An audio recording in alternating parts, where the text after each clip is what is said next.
twatunganije rino sekeza kino kiganiro n'amenshi amakuru biciye mu mugambi kubera ko umukenyezi wa women n'umugambi uriko urangwa hano mu gihugu cy'u Burundi biciye mu kigo CDE.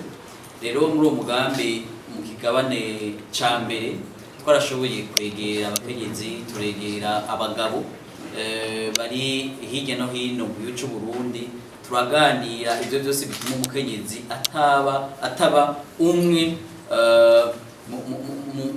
mu bajejwe canke novuga nti mu baterera mu iterambere ry'igihugu. Baraheza baragira bati twebwe igituma tutiteza imbere canke tutaba mu bandi baje imbere kugira ngo bateze imbere igihugu ni kubera ko tudafise uburenganzira bumwe haba ku vyo turima canke naho turimira. Bitivuga ngo umukenyezi arashobora kurima itongo akiri umukobwa akava muri ico gisata cyo nk'umukobwa akubaho kwiwe adafise uburenganzira na butoya kuri ico kintu ariko ararimamwo. Kandi ugiye kuraba bakagira bati naho twoheza kurima tukimbura hari uburenganzira udafise kuri ivyo twimbuye. Nuvuga hariho mu vyo tuba twarimye nk'agahawa nk'icayi n'ibindi udafise ko uburenganzira, basanga dufise uburenganzira gusa kubijumbu hari n'ibitoki batafise ku burenganzira. Rero twege mu kigo cacu tuti umuntu wese arafise uburenganzira kugira ico avuze canke akoresheje mu vyo yabiri yakuye. Nico bita la liberté de choix, niyo bita le droit de propriété.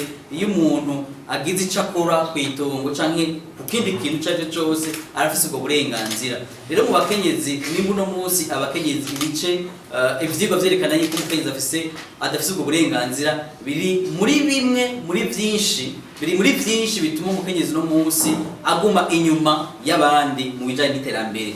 Ivyigwa nyakwa professeur araza kwigarukako, ariko nk'ikigo ca Banque Mondiale canke n'ibindi vyigwa birekana yuko umukenyezi no munsi ari mu bukene budasanzwe kubera ko adafise uburenganzira bujanye n'ico twita le droit de propriété, ubwo burenganzira kugira ico atunze.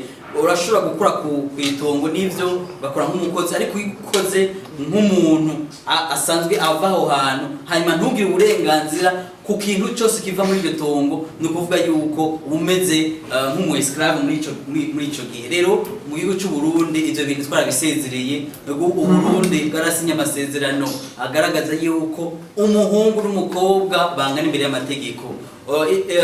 Ibwirizwa shingiro riremeza kandi kagaragaza yuko umurundi n'umukobwa bangana imbere y'amategeko. Nta kintu na kimwe gitegerezwa kuza imbere y'abo bantu babiri ukibatandukanya canke ntibangane imbere y'amategeko.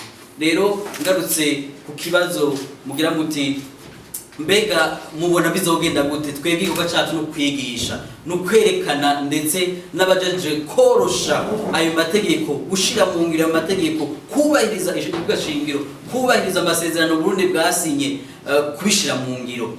Ejo bundi rero nashaka mboye n'akagiho gushimira umukuru w'igihugu, wewe yarabivuze neza ati nukuri mu Burundi umuhungu n'umugabo bateza gutorana atanzitizi nimwe kandi bangana imbere y'amategeko.